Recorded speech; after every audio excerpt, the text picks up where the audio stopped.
This is The Reason interview with Nick Gillespie, where I go deep with the artists, entrepreneurs, policymakers, and journalists who are making the world more libertarian, or at least more interesting, by challenging worn-out ideas and orthodoxies. Earlier this year, the Washington Post owner Jeff Bezos announced that the opinion section of his paper would be writing every day in support and defense of personal liberties and free markets. Given that Reason is the magazine of free minds and free markets, that sounds great to me, and I'm happy that my guest today is the person Bezos hired to execute that mission. He's Adam O'Neill, a 33-year-old Southern California native whose resume includes stints at The Economist, The Dispatch, The Wall Street Journal, and Real Clear Politics. O'Neill tells me that his goal is to build a nonpartisan editorial section rooted in core American values of free expression, free enterprise, and the idea that government power should be limited. That means taking on MAGA and the Trump administration, insurgent Democratic Socialists, and censors and statists in both parties. We also talk about the challenges of bringing a classical liberal sensibility to mostly left-of-center readers, how growing up in California informs his thinking, and why he believes newspapers definitely shouldn't endorse candidates. Here is The Reason interview with Adam O'Neill.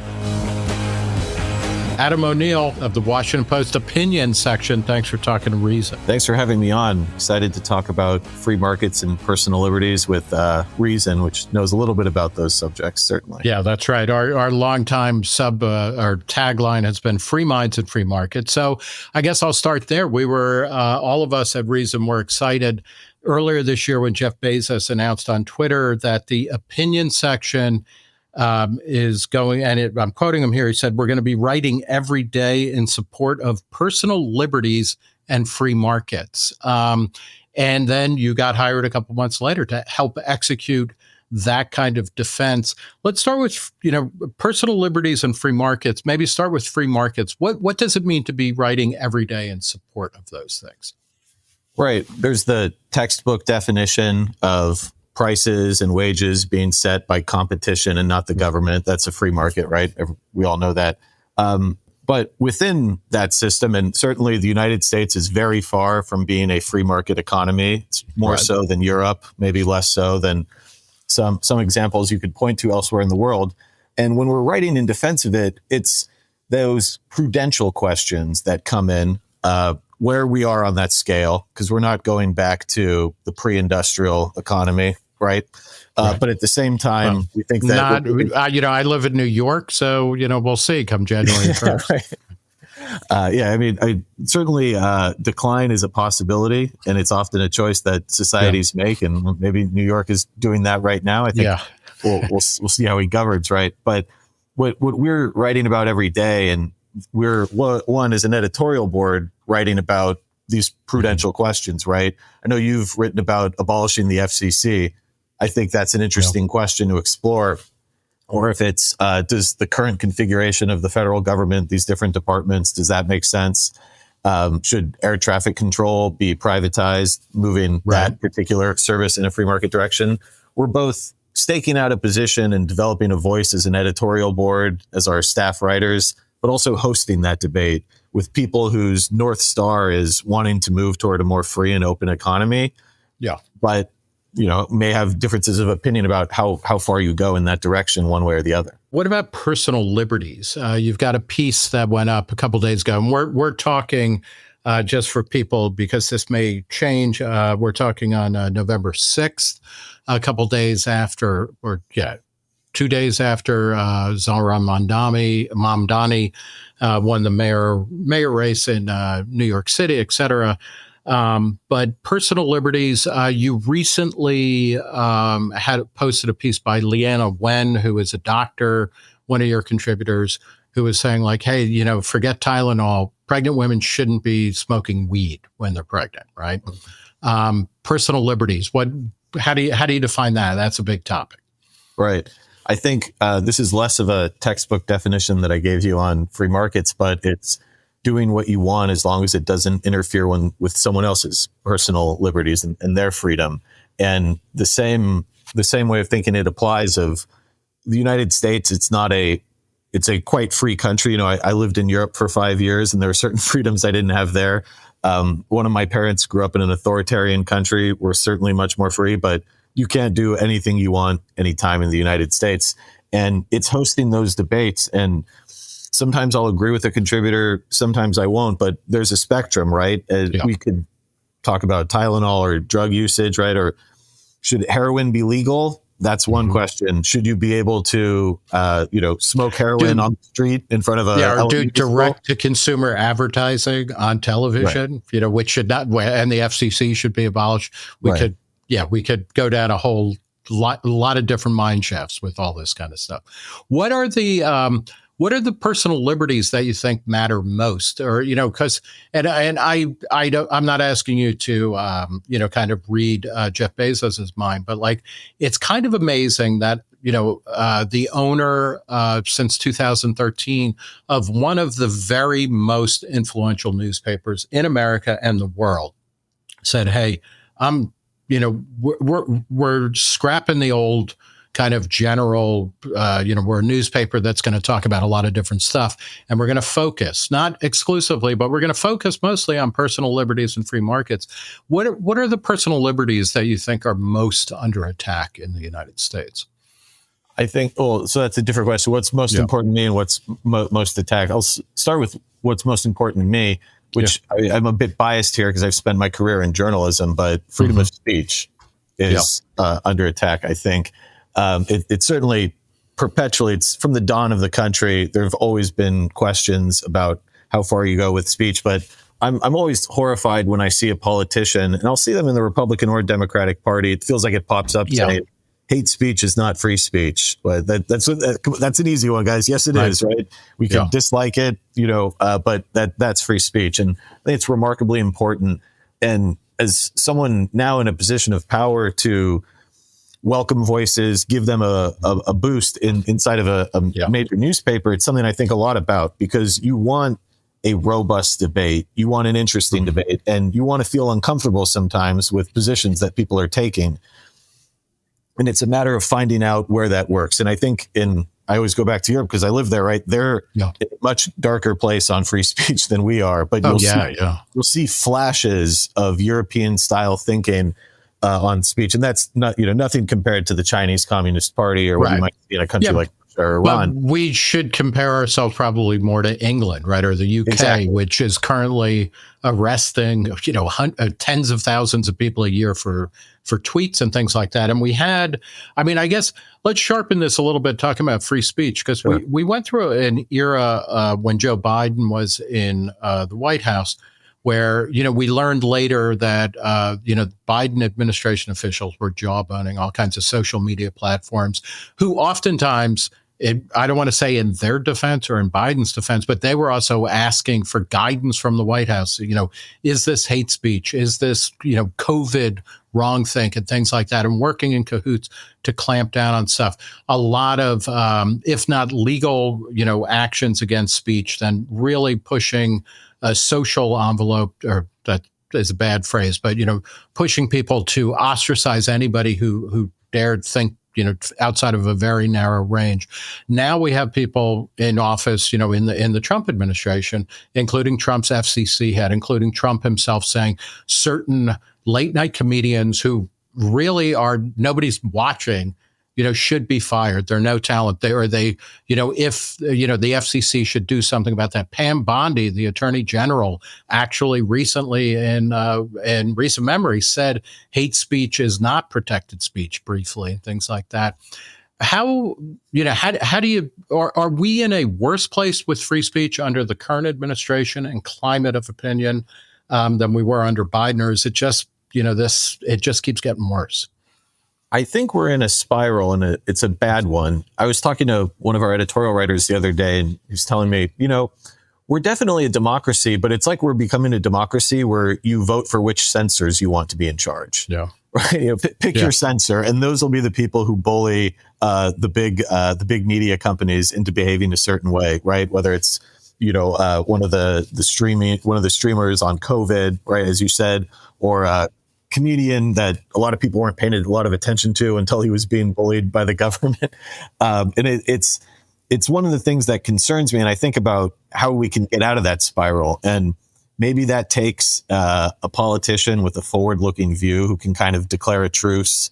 But I'm generally very optimistic about America in general and our ability to move on. And when you read enough American history, we've been here before, right? That's certainly something that's happened, but we're clearly in one of those waves or in one of those spirals. I don't want to mix up my metaphors where we're escalating. It's the censorship questions, but there's also lawfare, right? You don't want to end up in a position where you're a country like Pakistan or South Korea, where there's a very good chance you go to prison after you're done being in charge of the country and the opposition comes in. How we get out of that spiral is something that we're grappling with as a group of journalists working together to kind of come up with a voice. Do you feel like journalists are part of the problem? And but I guess we always want to be part of the problem, because then at least maybe we won't have our jobs replaced as quickly. But I mean, there seem to be so many people in the media who are very quick to be like, you got to shut down this person's speech. Like, of course, I won't be touched by it. Or now that I'm in power, we're going to go after these people who kind of screwed with me later. I mean, I was just talking with somebody the other day about, journalism shield laws. And I can remember when these were a thing, I would talk to kind of student journalism groups, and I'd be like, if the government is going to say, okay, if you're an accredited journalist, then you get certain protections. That's a really bad thing, because it means the government gets to say you're a journalist and you're protected. You're not a journalist, and somehow you get lesser rights. And I feel like we haven't gotten out of that yet. It seems very strange to me that more journalists are not just rock solid in favor of massive First Amendment, rights all over the place for everybody. Right. And you get into a lot of gray areas and nuances when it comes to that. And I think that's also where it becomes very dangerous, right? There's a big controversy this week. I don't know when this airs. Yeah. It'll be like that was a million years ago. Like, woolly mammoths were seen in in Bethesda or something. Yeah. Right. And I think you want to be very careful to not be policing the way that people think, right?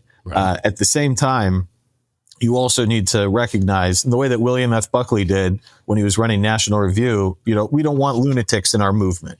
And National Review, it's a smaller magazine, but when he stood up to the John Birch Society, I think that's something decades later. Now there's some debate about how far did he go in standing up to them, versus, but the general concept of it's okay to, say when there's something that's clearly out of bounds, that this is not what we're associated with, but it shouldn't be that you should go to prison or you should be fined or you should be banished from society. It should be, you can go right somewhere else because this is our movement and this is what we're trying to do. I think, a publication, any publication, you have your sets of norms, your boundaries and what you're advocating for. And that's a separate thing than government coercion. What troubles me is when I see journalists who advocate for government coercion in this sort of thing. People who I think it just has to be short-term thinking of, my team will always be in charge and will never lose power.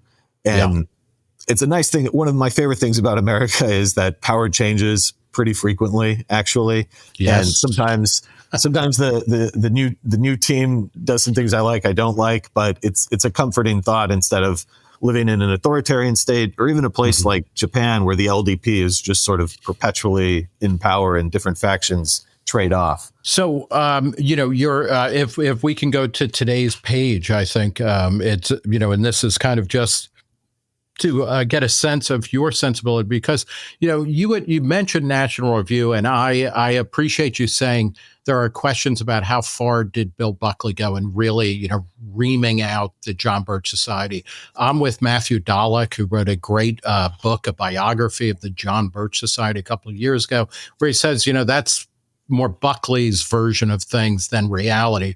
But that's neither here nor there, because my point is, National Review is a viewpoint magazine or a viewpoint platform, same as Reason, same as The Nation. We have thought about newspapers, with the possible exception of the Wall Street Journal, as kind of being bigger tents than that, right? So like you are going to be supporting personal liberties or defending personal liberties and free markets every day, but you're not a movement newsletter, right? So that has got to be challenging for you, right? To, figure out what you're going to emphasize. And I just want to point, like you have on today's page, there's a, which I just had up and now I can't find it. You have an editorial up, Elizabeth Warren Knows Better. And this is where you're attacking, this is from the House editorial of the Washington Post. Elizabeth Warren is basically bitching and moaning that YouTube TV did not carry a game on Monday Night Football. Can you explain what your basic case there is, why she's wrong, and how do you decide that's something that we're going to weigh in on? Right. I'll start by saying the editorial page, I've been here or the opinion section, I've been here for 4 months, and we've made tremendous progress, tremendous change. It's still a work in progress. We're still recruiting people. And that's not a caveat to explain away that editorial. I actually quite like the editorial that we ran. So Disney and YouTube are in a dispute, or YouTube TV, they're in a dispute. Disney would like more money to air ESPN on YouTube TV. Right. YouTube TV does not want to pay that much. And so it's a question it's a business dispute between two corporations who are having a negotiation, and things have gotten tough. And so on Monday, when I turned on Monday Night Football to watch, as I usually do with tens of millions of other Americans, I couldn't find it on my YouTube TV. And the senator from Massachusetts, what she argued was the problem is the companies have gotten too big and they can keep nice things from you because the companies are so big and they're very mean. And I don't think that's an unfair interpretation of the tweet. Right. And we saw this, and we covered the bigger stories, the election results, different foreign policy issues, right? You can see the mixed on editorials, but we think that when people who should know better, and this is a former law professor, an advisor to corporations before she had her pitchfork populist turn, she should also know a contributor to something. I like to bring this up all the time. A contributor to something called the Pow Wow Cookbook, Pow Wow Chow Cookbook, where she offered up her grandmother's variation on some kind of Native American dish. Right. I think she was 164th, right? But anyway, excuse me. The troubling part about it was, so it's, you want to beat up on corporations. That's great. Free speech. Go for it, Senator. But then she said, and Donald Trump is letting them. And I'm old enough to remember when Senator Warren was very concerned. I'm sure she was. Let me rephrase. I'm old enough to remember when a lot of Democrats and I think principled Republicans were worried that Donald Trump was getting too involved in television decisions and saying who should be on air and who shouldn't. Yeah. And in reality, and so we just wanted to step out and inform our readers quickly. I just think it was 350 words and say, look, this is a business dispute. The last thing you need is government getting involved in it. Right. And there's a never-ending supply of senators, congressmen, congresswomen, governors who make economically illiterate statements that might stir some populist passion. And I don't like the word populist. I shouldn't say populist because I don't know what populist means, but stir some passion in voters and fire up their base. And I think that one value we can do, and it's not the core product by any means, but one way we can add value is by pointing it out, explaining what's really happening, and suggesting that maybe there's something else going on here. And, our readers can be... And you point out in the editorial, that Disney, among other things, owns Hulu, which is a direct competitor of YouTube. And nobody in contemporary America is suffering from a lack of stuff to watch, right? Do you think that, that's one way that the government is kind of getting in people's business for, where it doesn't need to be, it doesn't make any sense almost from any perspective. How, will you guys, and I think I know the answer to this because I've already seen it on the editorial page, both from columnists or opinion, guest writers or things, when Donald Trump starts to say, okay, what the government, the American government needs to own a piece of corporations that are, either as a condition of them getting a merger or of them exporting things to China or bringing things into the country with a special exemption. Do you see this all as like, this is part, if we're in a bad space, a bad time for free speech generally, we're also in a really bad time for free markets, it seems. Absolutely. I think one tricky part of all of this is that no party's hands are clean when it comes to this. No. Now, traditionally, the Democrats were the party that could kind of use state power, push the limits, and Republicans are supposed to be the grown-up party that said, no, we'll be a little more prudent, right? One is the party of free stuff. One is the party of growth and opportunity. And that's sort of the myth that a lot of Republicans tell themselves. And I think there are many times in history where it was actually true. Donald Trump, who is a very talented politician and also not a very ideological person. As we all know, there are certain things he's felt strongly about for a long time, like tariffs, but not a deeply ideological person. I think when he talked, I think it was about the Intel stake, he was asked about it and he said, yeah, of course, I'm going to try to get what I can get. Right? Yeah. That's how he sees these things. And he doesn't, I won't predict what he's thinking, but the end result of that is, okay, maybe you're able to do that now. And I don't know what benefit the U.S. gets from having a piece of Intel. Certainly it's a problem for Intel in the long run, even if there's some help or preferential treatment now. But again, eventually Democrats will be in power again. And a lot of Republicans who are cheering this on are not going to be thrilled with what Democrats do when they take stakes in companies or which companies they're bullying. And that's just a bit of prudence that we're trying to share with our audience. And when they see this, they might think, oh, it's interesting, or, things are changing. Let's not be free market fundamentalists. But there are really good long run reasons why you want to avoid getting into this business when you're the government. Do you see that broad kind of province of or edict to support personal liberties and free markets? I mean, is it ultimately the bounds of what you're talking about is a kind of basic classical liberalism or libertarianism, and I'm thinking of other things that are coming up today where you're starting to see Republicans talk about, it would be great to get rid of the filibuster because we want to end this government shutdown on our terms, as if, as if earlier this week they didn't get at least a little bit of a wake up call to say, hey, you may not even be in control of Congress, this time next year. But, I saw one of the senators from Alabama, Senator Football from Alabama, talking about why it's great that we were about to apparently going to go in to teach Nigeria how to defend its people and things like that, in a way that this was the exact opposite of what Donald Trump was running on, for a second term. I mean, are you essentially, is the opinion section essentially becoming broadly classical liberal or libertarian? Yeah, I mean, I'd say, small L libertarian, but, or a classical liberal. There's all kinds of nomenclature that you could use. I'd say fundamentally, it's a nonpartisan project. Right. And that's something that's new. And there are, I think, that's sort of our very clear attitude. And we always, when I'm facilitating conversations with the editorial board, or if I'm meeting with the op-ed editors and we're thinking through stories, it's never about which party will be advantaged or which one we prefer in general, right? So that's the baseline, is it's nonpartisan, and free markets and personal liberties are the North Star. So there may be ways that we agree with libertarians. It's funny. I covered the Libertarian Party convention last year. I was still at the Economist, and I love Libertarian Party activists. And I remember there was this table with just like buttons that you could steal, or not steal, you could pick up and take.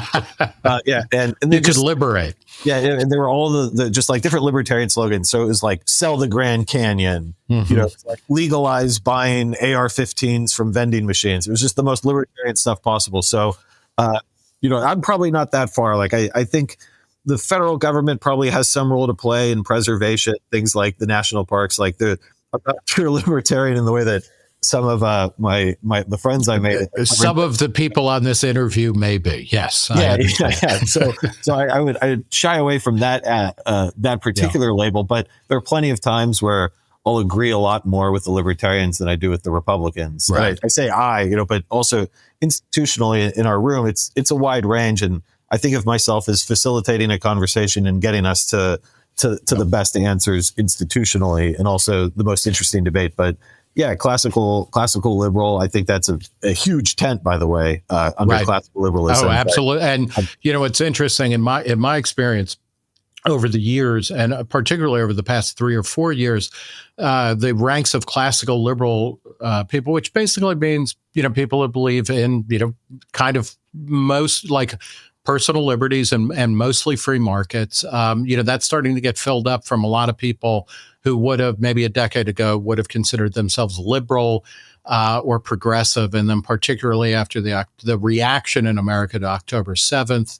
a lot of free speech kind of liberals started moving towards the center, which they are not social conservatives. They're very libertarian, get all small L's and things like that. So I think you're onto something, with the idea that being classically liberal or small, very, very small L libertarian it contains multitudes in a way that it didn't really 15 years ago. How is the audience responding to this? I've read over the past couple of years, there were various reports claiming that the Washington Post between 2020 and the end of 2023 lost half of its readership. That it went from 100 million unique visitors online, in a month or, on a given month or a given day to 50. Part of that was seen across the news industry broadly. Just that when Trump was kicked out of office, after 2020, it's like, okay, nobody was interested in reading about politics anymore. But I also, supposedly, and this was in the Washington Post, when the Washington Post refused to endorse a candidate, and obviously that by that meaning that it was expected to endorse Kamala Harris in 2024, it lost 250,000 subscribers. I know part of your, what you have to do is build a news section that has, is pointed in this particular direction, but also you have to win over a new readership or win over the existing one. Like, how are people responding to the changes since you've been at the helm of the opinion section? We still have quite a lot of readers and subscribers. I'll say, I've worked at smaller places, and it's a robust audience. And when you write something in the Post, someone notices it. That said, it needs to get bigger. And the audience now is overwhelmingly left-leaning. All right, that's everybody knows that the data is available, and that's for the whole paper, not the entire paper, and probably the opinion section. I don't have the breakdowns in front of me. And we value those subscribers. A lot of them have been loyal subscribers for decades, and we're not trying to push them away and make this a MAGA project where they'll be deeply offended by everything we write. At the same time, I don't think it's a great business model to have one sort of it's not entirely monolithic, but one very similar audience. And so we're trying to continue to serve our existing subscribers who we value, while also looking at people, I don't know, like my dad, who frankly never would have subscribed to the Washington Post, who wouldn't have trusted it, and say, look, we're doing things different at the opinion section. There's going to be a lot of stuff you disagree with, but you ought to find interesting, and will challenge you and educate you. And there may be things that you find that you're agreeing with that you wouldn't have seen before, or you might have seen here or there, but not as frequently. And one thing I've noticed that's been very encouraging when I break down the data is that a lot of stories are doing particularly well with non-subscribers.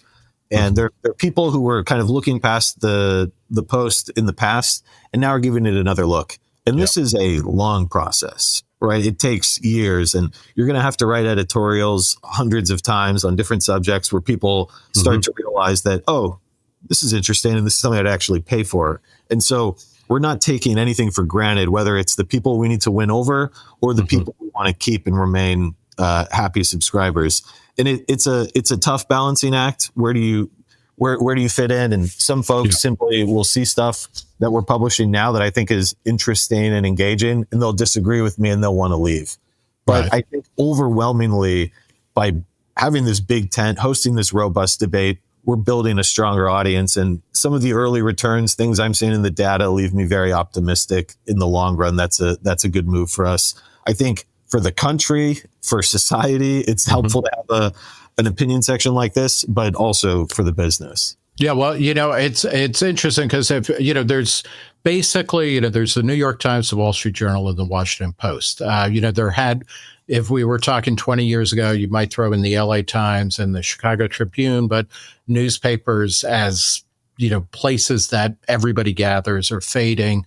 And in a way, you've got the Wall Street Journal is conservative. It's good for free markets. And they've been strongly critical of Trump. The New York Times editorial page has its token, conservatives, occasional libertarians. But it's reliably liberal.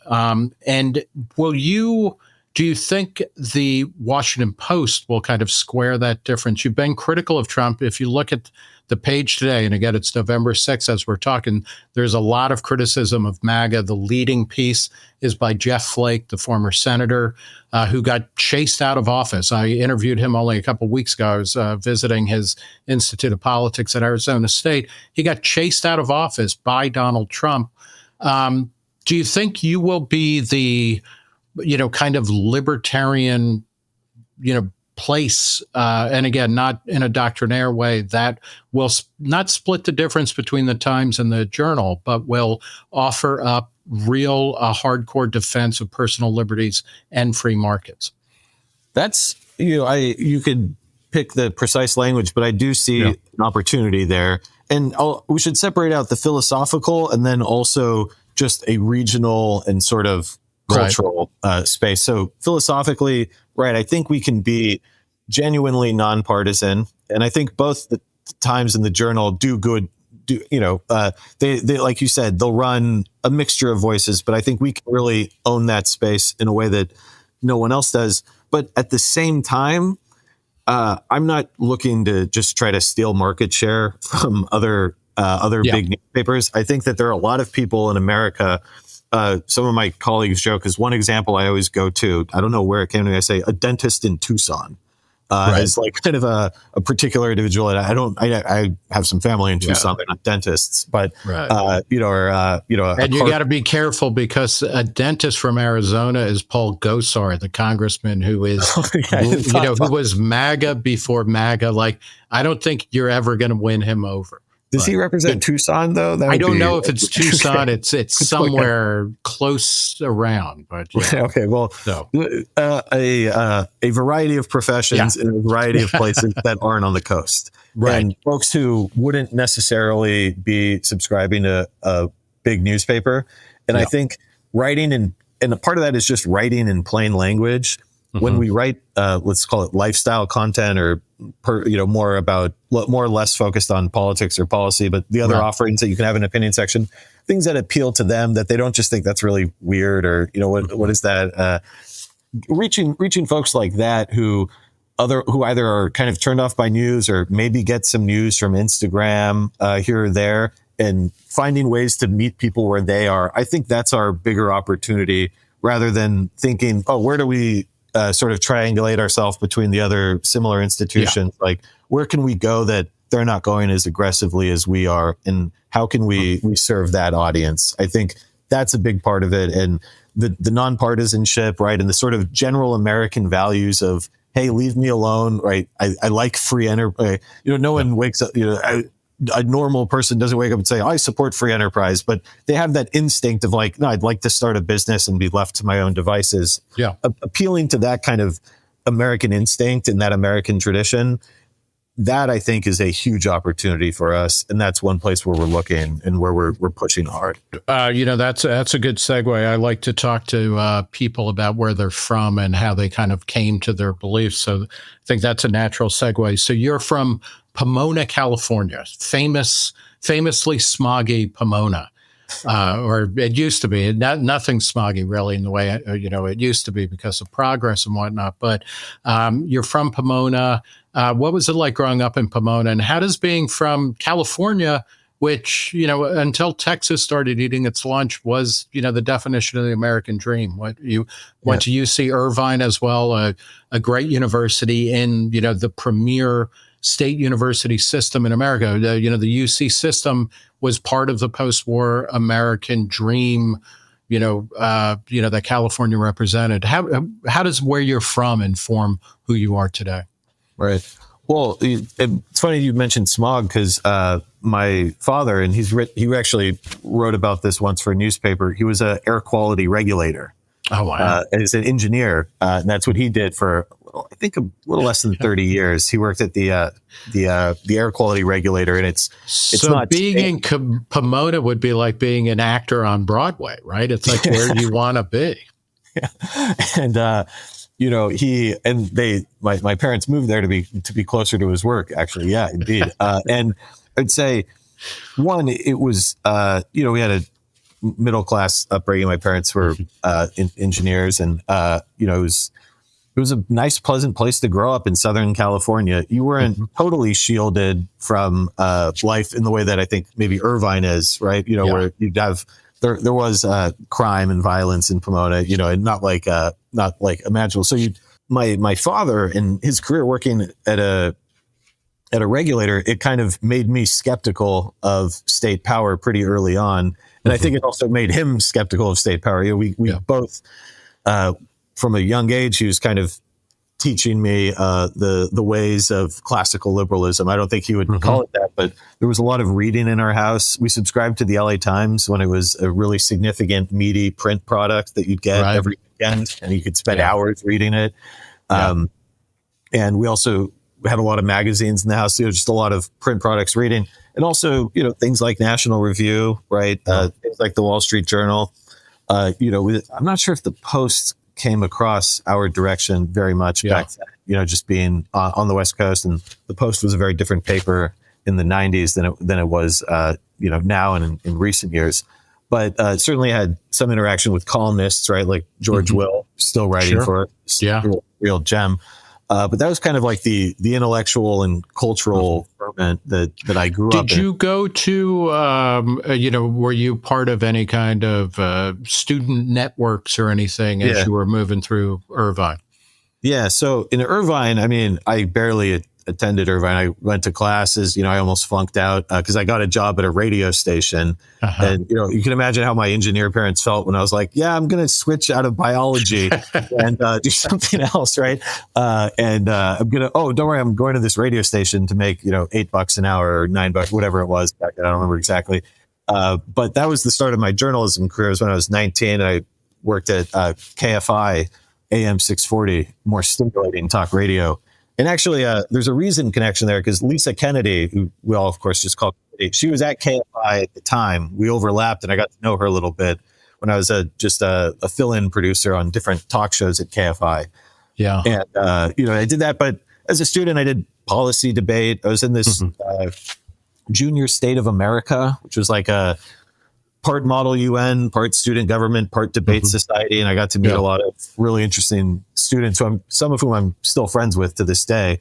And that really shaped a lot of the kind of debate. And I don't want intellectual is too generous to describe, 15-year-old me, but the kind of the mental exercises I was engaging in that started early with activities like that. You early on, you worked at Real Clear Politics, which is an interesting site, which is coded right, and I think for some legitimate reasons, but it does fantastic work across the board. And you were the Vatican correspondent for Rome Reports. You had mentioned living in Europe. Can you talk? You did that for the Wall Street Journal as well, right? But But what was Rome Reports, and what was it like covering the Vatican? Right. Well, I was working at Real Clear, and I really liked it. Carl Cannon was a great mentor and editor and boss, and he gave me my first shot in DC. But I just had, wanderlust. I don't really like that word, but I knew I wanted to go out and see the world. And so I found Rome Reports, a job posting for them on journalismjobs.com. I'd never heard of it. It's actually a Spanish news agency. They use it in English, but it's run by Spaniards based in Rome.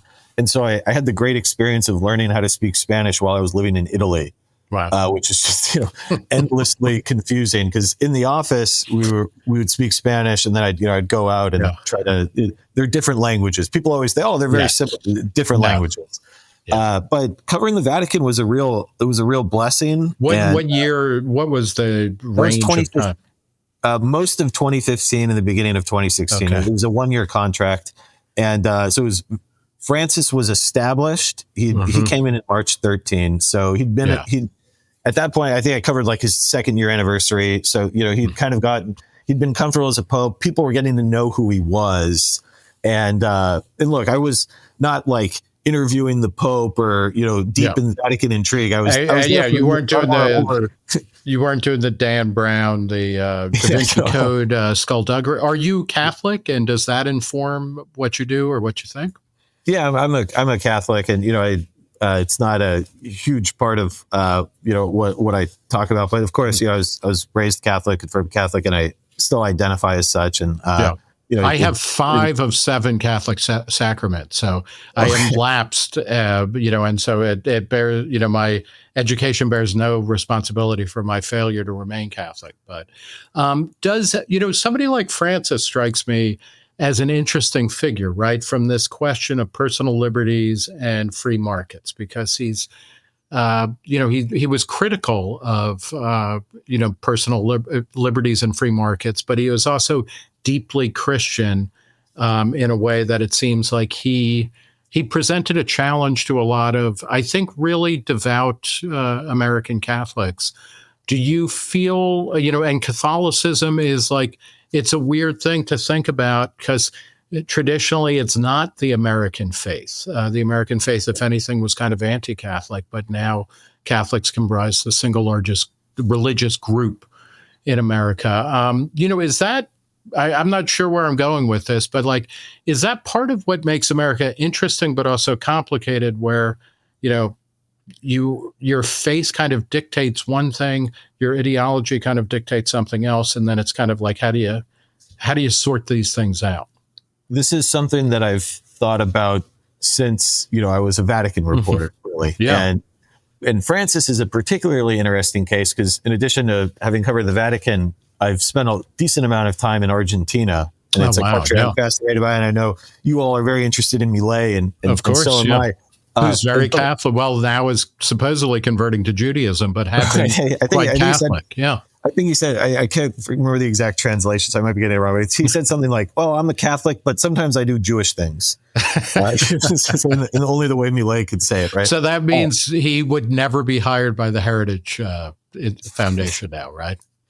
Well, with Francis, I think his interpretation of what Catholicism is the kind of state capitalism, or the very corrupt version of capitalism that defined Argentina for decades. And it's one way that the Peronists were able to have such political success, was that he sort of equates capitalism with greed and theft, right, and corruption, in a way that it's, I don't want to sound like a socialist saying, well, true capitalism hasn't really been tried. No. But it has been tried in a lot of very vibrant and successful societies, but not so much in Argentina, or at least not for a long time. Right. And I think that distorted Francis's worldview a bit. If you look at other popes like Leo, who I find incredibly impressive, and I should say Francis, I didn't know him personally. I met him once and shook his hand and took a photo together, but they're all, to become pope, it's sort of de facto, you're incredibly impressive and interesting person. A few centuries back, there's some really bad ones, but we've been on a good run for a while now. But someone like JP2 or even Benedict were just such worldly. They were real true scholars, and Francis very much was. He'd studied in Germany briefly, didn't like it, got homesick, went back to Argentina, and he was very much in that world. And I think that limited his worldview in some ways, and it made him a more vociferous critic of capitalism than he ought to have been. Because now, that said, there can be complicated questions for politicians when it comes to their faith and exercising public office. That's not a new debate. Right. And if you're a Catholic, that should be the most important thing to you, and it should come before anything else. But that's not a politically viable thing to say, as JFK learned and everyone else, every other Catholic we've had in office eventually encounters. And you saw this when Francis came to the U.S. A lot of politicians didn't quite know what to do. When I think that was about 10 years ago. I think it was November 15, maybe September. It was in the fall or the winter of 15. And that's something that there are no firm or concrete or easy ways out of it, right? It's people will make judgments about how to reconcile those two. But I think in some ways, Catholicism, sort of like classical liberalism, doesn't neatly imprint onto the American political spectrum. And that becomes something that frustrates people endlessly. Certain Catholic politicians, whoever. And ideally, I think, I believe this about libertarianism or classical liberalism, probably also about religion. It doesn't dictate your partisan, certainly not your partisan affiliations. It might inform them, but these are things that come before those things, which are worldly and crass and vulgar and maybe necessary. You also worked at the Wall Street Journal, the Dispatch, which is, what was it like working at the Dispatch? And I know tons of people there, but, there's the Dispatch and the Bulwark, and they are, they're twin sides of the Weekly Standard. It's kind of like the Weekly Standard broke up into two bands that don't like each other very much anymore. What was it like? Because the Dispatch is they're anti-Trump, but they're not. They're maybe anti-Trump at the same time. I don't know. What was your experience at the Dispatch like? Yeah, these sort of anthropological dissections of conservatism, I certainly engage in them from time to time because I think it's interesting. When I talk to people who aren't in politics or journalism, sometimes they're sort of baffled at like the level of detail we can go into. But I would just say I have nothing but good things to say about the Dispatch. It was I was there for a year, and before I went to the Economist, Steve Hayes and Jonah Goldberg, I have tremendous respect for. They treated me very well, and gave me opportunities to be a manager. But what I really admired about those two and the general ethos of the Dispatch was that they didn't let Trump change their policy views, right? And there's a range of views about how, if you're a conservative, how do you treat Donald Trump, right? And how do you interact with him?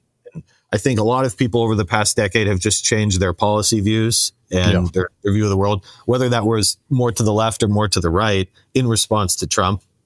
And also, Trump has sort of scrambled left-right distinctions. That gets more complicated. But I think Steve and Jonah, their views on policy and the people who were working there, including me, we tried to keep them the same regardless of what the president was saying on any given day. And so I had a great year there. I was the executive editor, so helping them, boring stuff like workflow and editing process, it was kind of helping them implement things like that. But the broader project, I was very proud to be part of. And, and I should say, Jonah, Steve and I, other folks who were working there, David French, we overlapped for a few months. There are times where I have disagreements with them on policy or on what exactly you'll make, but we're in the same galaxy in a helpful way. And, the person who succeeded me as executive editor, Declan Garvey, think really highly of Declan. And I continue to read the Dispatch. And I think they're a real net positive contributor in a time when there's a lot of toxicity or unhelpful contributions to the discourse. The Dispatch still does a great job.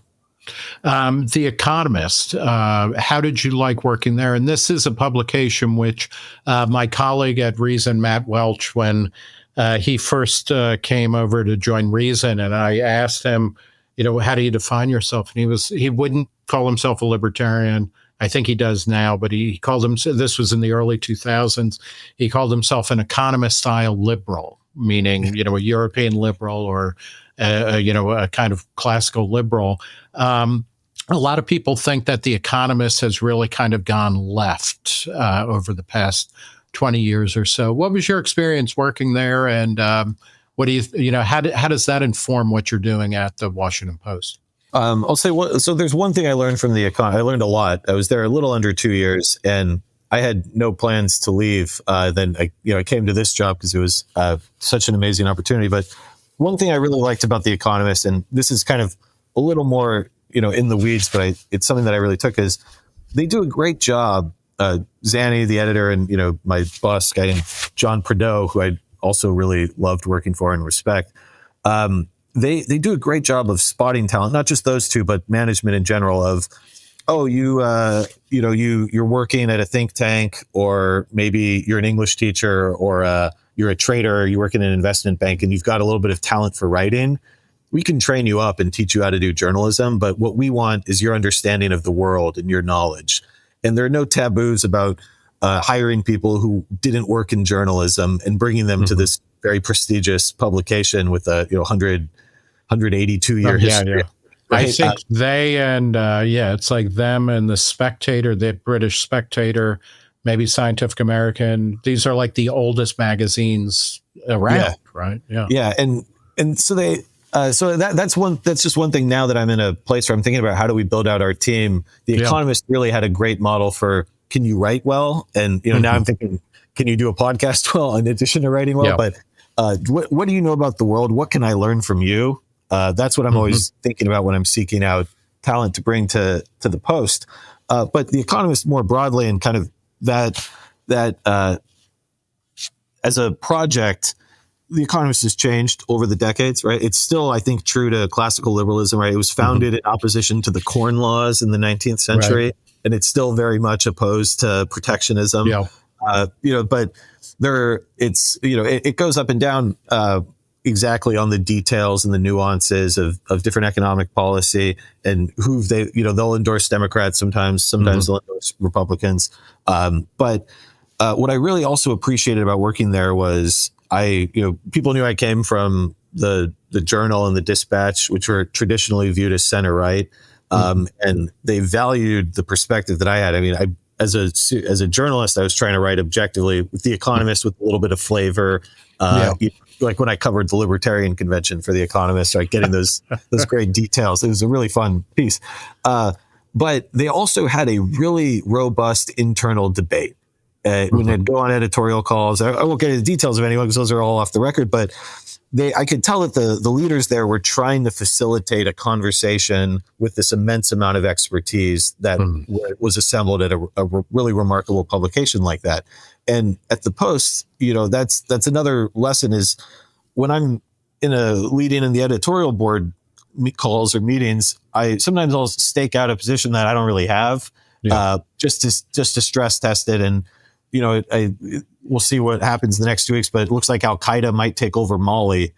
So recently I said, guys, do we care if Al-Qaeda takes over Mali? Do the people of Mali want that? And I'm pretty sure they don't, and I'm pretty sure it would be bad, but let's actually not just take anything for granted. Right. And that's also a separate question from what does that entail for America then? Right? Exactly. Yeah. And trying to bring out those conversations. And that was a skill at all the places I'd sort of picked up, but at The Economist really brought into focus. And it's something that I think the Post can do very well, and it's something we can learn from that particular publication. You have hired a bunch of people. Many of them will be known to readers of Reason, like Dominic Pino and Kate Andrews recently. You've shed people. Washington Post stalwarts left before you were announced or anything. Including the editor of the section when Jeff Bezos, publicly said he offered him, to continue, David Shipley. Karen Attiah, who was a columnist for the Washington Post, left not too long ago, basically saying that she got fired. Are you firing people because they don't fit into the new framework or they don't go along with it? I can't get into individual personnel matters, right? So I can't speak about any particular case. Yeah. I could say, in general, when I look at the team that we have today, I'm very confident we're aligned, we're rowing in the same direction, and I'm quite happy. Every day I come into work and I think we have a collegial atmosphere. We have rich debate, but also intellectual cohesion within that debate. And we hired Dominic, who I think, for my money, is the best writer on free markets under 30 in the country. We hired Kate Andrews from The Spectator at the UK later this month. Maybe by the time this comes out, Karine Hajar from the Boston Globe is coming. And there are more conversations. And so we're building out people who we think fit the culture that we're trying to build. Collegiality is hugely important to me as an editor, but also, and that you don't mean it's just that they're not jerks in meetings, but also that they're interested in intellectual kind of debate and give and take to get to a better understanding of an issue. Yeah, absolutely. I want this to be a place where people are excited about the direction, not resigned to it, but excited. Yeah. And I think that that's the team that we have now and the team that we're building. That's where we're at. And it makes coming into work every day an absolute joy. Just there's a lot of laughter in our meetings. I'll say, because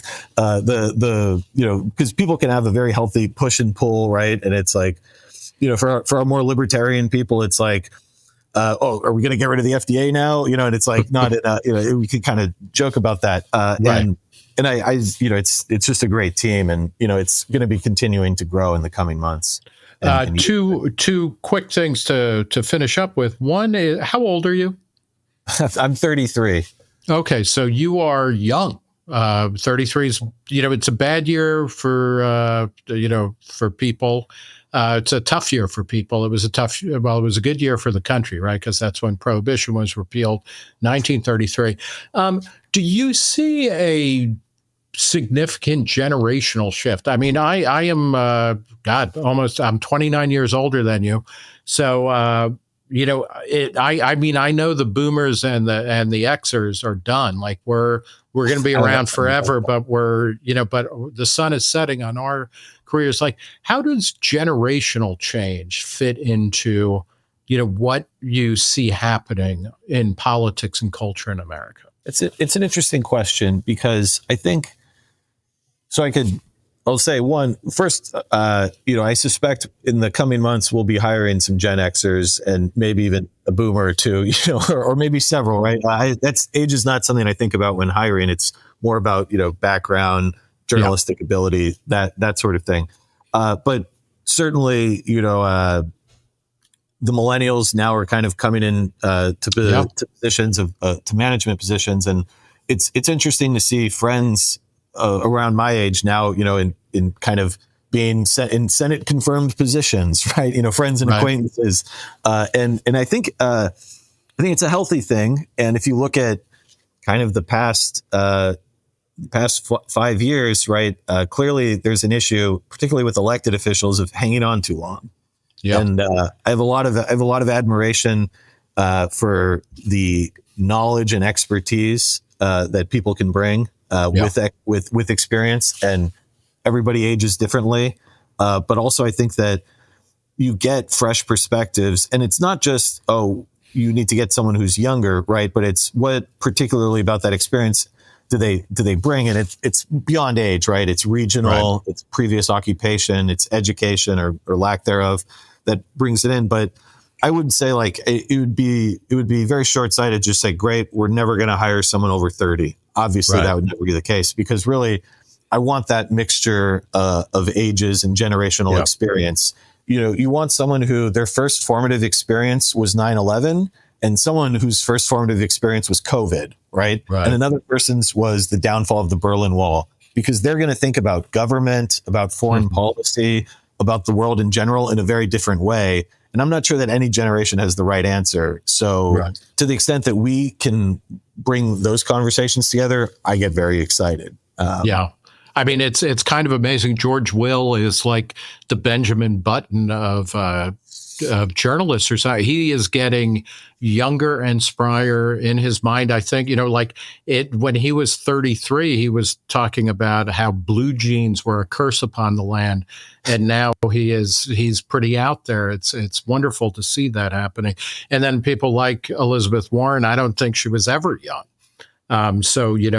Age comes and goes in different ways. Final thing, mention it just in passing.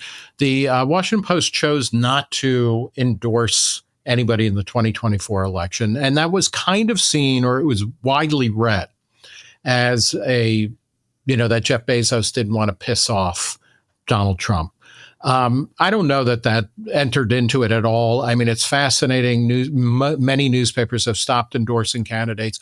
Does anybody actually vote because the editorial board of, the Huntsville item or, the car recycler or the Washington Post says to? No. But do you think you'll ever go back to that? And if not, make the positive case for, why it's better that we live in a world where newspapers don't pretend to tell you who to vote for. I can't predict the future, but I would be genuinely shocked if we ever made an endorsement again. I think endorsements are a bizarre tradition, and I think a bit of an anachronism. And they made sense when you had partisan papers, right? Literally, explicitly partisan papers, right? Yeah, papers called the Democrat or the Republican. New Democrat, or that's probably made up, right? But when you had papers like that, okay, maybe I can understand, especially if it's like a party primary. But it's also then you don't even need to do the editorial, right? Like, if it's the Waterbury Republican, vote for the Republican. Right. And so I think there was sort of an anachronism to begin with, and that decision was made before I came here. Right, absolutely. But I would say, from my perch, when I was at The Economist and I saw that news, I said, well, that's smart, right? So I don't have any interest in formally aligning a newspaper with a particular party or a politician, because I think it's a fool's errand to hope that one politician will, fulfill all of your wishes and everything will work out perfectly and to line up with them. And it makes it a lot easier. Except for Gary Johnson in 2016. That was our one opportunity, and we'll never see it again. No, you're more of a 2016 Johnson guy than a 2012. I'm a bit of a Gary Johnson hipster. When I was in college, I interviewed him in 2012. And I had a voicemail on my phone, like at the college radio station. The call didn't go through. And he's like, "Oh, hey, Adam, it's Gary Johnson." And I lost that voicemail, but it was like when I was 19, I was very proud of that. Oh, that's a very good party trick. Yeah. Do you think you'll ever get rid of House editorials? Why not go take it a step further? Because don't we want to know, it's a forceful editorial saying, hey, you know what, we don't need the government telling YouTube TV that they have to cover Monday Night Football. Why not have the person who principally wrote that, be responsible for it? I'm a bit biased here because I spent most of my career without a byline. Right. And I'll say, but I came to, whether it was at The Economist where there's not a byline. And that's another fun party trick, is being on a flight and someone's reading it and you're not going to believe who wrote that article. It's me. But I do think that there's something to be said for the power that an institutional voice can have, not to endorse a politician, which I think is a foolish idea, but to because it represents, and those are, you could put a byline in it, I guess, but they're the product of a long conversation, a lot of eyes touch an editorial before it goes out. And it really is a group project, but unlike in college, everyone's actually contributing, right? Now maybe one person writes the draft and has a heavier lift, but I do think there's something to be said for that. And we're still, it's still a work in progress, and we're going to develop a distinct voice, and it's getting there. And I can already kind of feel our voice coming together, but it'll be built up as we hire more interesting people. But I'm hoping a year from now, you'll read an editorial without even looking at the byline or seeing that it's labeled an editorial. And you'll say, oh, this is a post editorial. And whoever wrote it also has a column, you'll be able to tell there's a real distinct style between when she writes a column or when she's writing the editorial for us. And I think there's value there. I will admit that I used ChatGPT to help prepare for this. I'm a big fan of AI. ChatGPT has a lot to say about you, which is, should make you feel either worried or good, but it's always nice to be noticed. One of the things it said was, or it characterized your work And, I don't know the black box that goes on there, but they said that you were an institutionalist. And in our conversation, that seems to fit kind of right. I mean, I'm not saying that you are talking about being slave, you're not trying to just maintain whatever was because that's the way it is. But it seems like you have an interest not simply in, okay, on this one issue, I'll just do this. It seems you keep coming back to certain kind of basic ideas, certain institutions, certain formula or principles that are supposed to stay relatively constant. Do you think that's a fair, kind of description of how you think and the editorial kind of acumen that you'll bring to the Washington Post opinion section? Yeah, I think, great job, ChatGPT, saying nice things about me. I was writing a little bit before I was.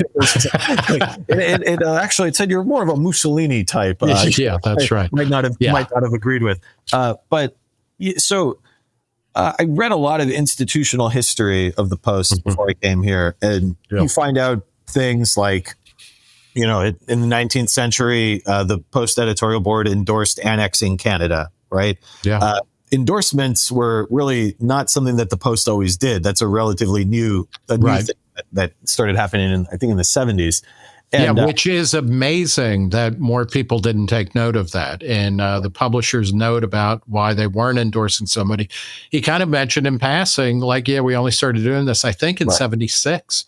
Or something, and it's like, why not get rid of that? But I only bring up that history is just that I do think that the Post is a valuable institution. I respect its history, and a big part of that history, like the United States more broadly, is reinvention, trying new things, challenging them, and also evolving with the time. And in 50 years, will there be unsigned editorials? Maybe not, because maybe they'll just be unsigned TikToks, right? Or unsigned Instagrams or whatever the social media technology that doesn't exist yet. Maybe we'll be writing in that form. And it's something I spend a lot of time thinking about. I'm a writer. That's how I came up. But part of it's multimedia, and where do we reach people who prefer to watch videos, right? And now there's the philosophical change, there's the actual product change, but you have to stay true to the North Star, which is good journalism, context and understanding, bringing people new information, making it reliable, knowing what they're getting. I think those are things that have been true about the Post. That's something they've aspired to throughout its history, and that's something I think is important we stay true to. And as part of that, yes, we'll continue to evolve, and yes, we'll change like we always have. But it's a big job, and I take it very seriously. And I want the Post to succeed, and I want it to last. I think it's coming up on 150 years, and I'd like it to last well into the future beyond that. And so, in that sense, I'm certainly an institutionalist, but not one who thinks that you should just kind of rest on your laurels or, the past glory or past history. You respect it, but you think about how you change for the future. All right. Thank you. That's a great note to end on. Adam O'Neill, the editor, the head of the Washington Post Opinions section, which is going to be writing every day in support of personal liberties and free markets. Thanks so much for talking to Reason. Hey, thanks for having me on. I really enjoyed it.